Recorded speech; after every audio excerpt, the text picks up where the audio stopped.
Hey, guess what? We are backstage. Remember James Durbin? Ladies and gentlemen, here he is. What up? What's going on, dude? Not much. Here I am, glorious backstage. You know what? And actually, get a shot of glorious backstage. The ripped up chairs, the stained. Now, I'm gonna say something to you because this is what you've always wanted. You've always wanted the glorious backstage. Of course. And we saw the interviews. We saw the whole process. You were our favorite through season 10. Thank you. So, man, congratulations on everything. First, let's start with the best part, dude. The wedding.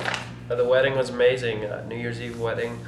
My wife and I, in total, we've been together coming up on 4 years. So it was about due time that we tied the knot. We've been engaged for like 2 years. So just kind of waiting for the right moment. You know, the right moment where we're set financially, where we can just kind of expand, because at that point, the only thing that we could really afford was a courthouse wedding. And you were honest about that when you auditioned even for the show. For Idol, you were brutally honest about the way you talked about everything that was going on in your life. All right, but is it true? I mean, you basically had people in your wedding that you just had met, really, through the Idol experience. The rumor was Casey was late to the wedding? 18 and a half minutes late. I'm standing outside in my suit. See Casey pull up in his narc car. Yeah. An unmarked police car from like the 80s.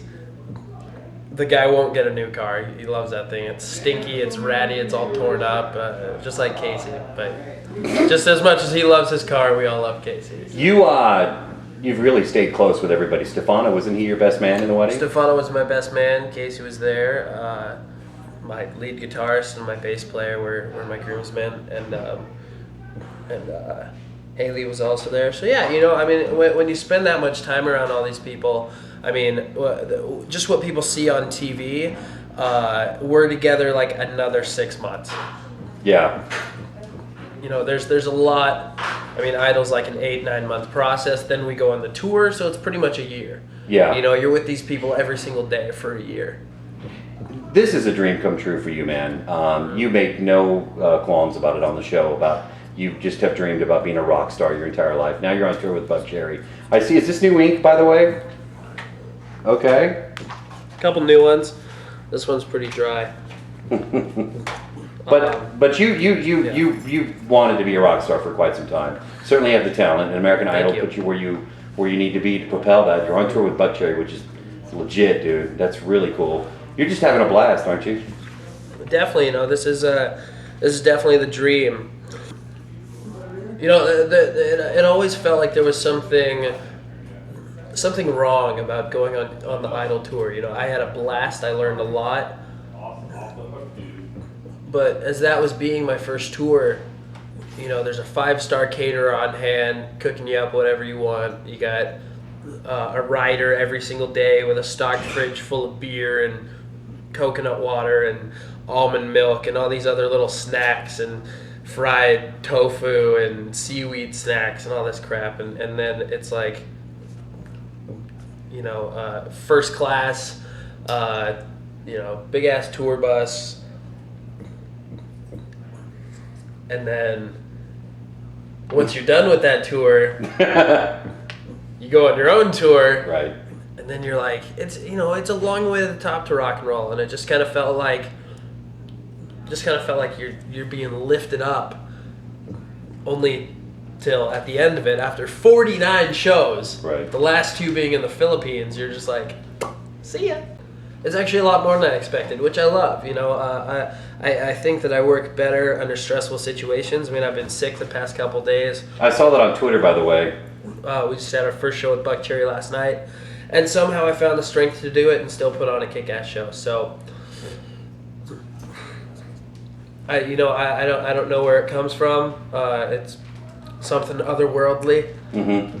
You know, I'm not going to get televangelist or anything, but it's definitely something otherworldly.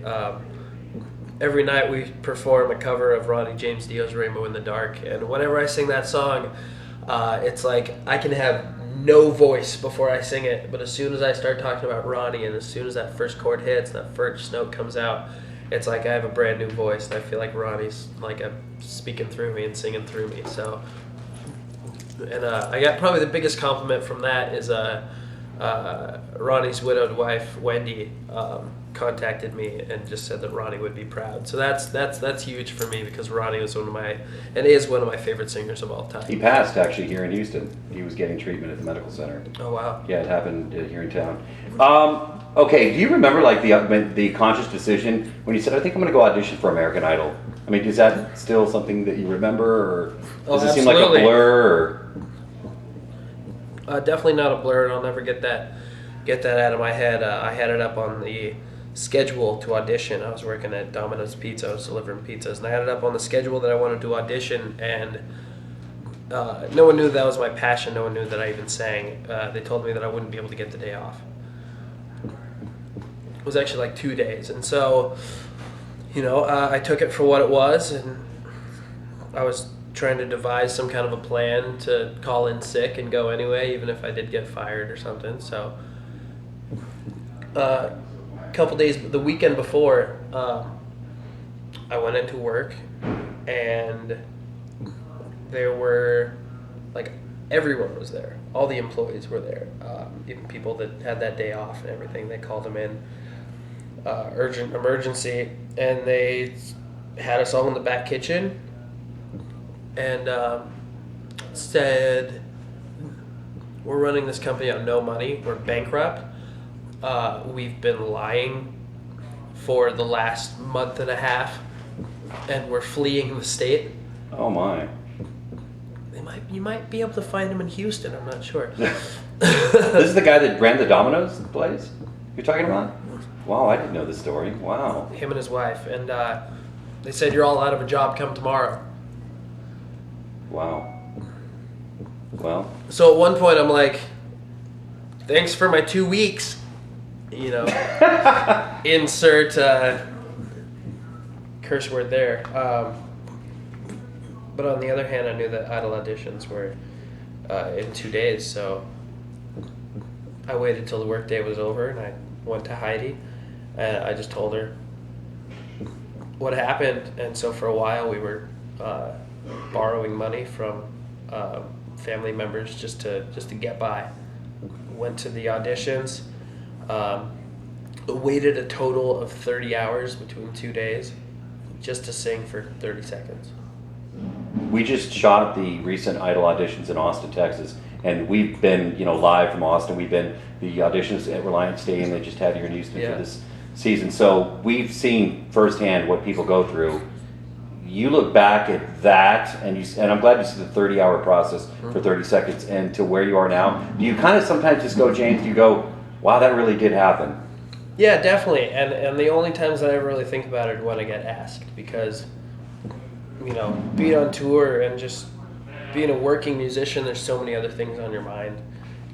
And even being a dad and being a husband, there's so many other things on your mind just about the present and what happens tomorrow. Right. I don't like to think about where I'll be in 5 to 10 years or even where I'll be next week. I just like to think about tomorrow and today and just take it one step at a time.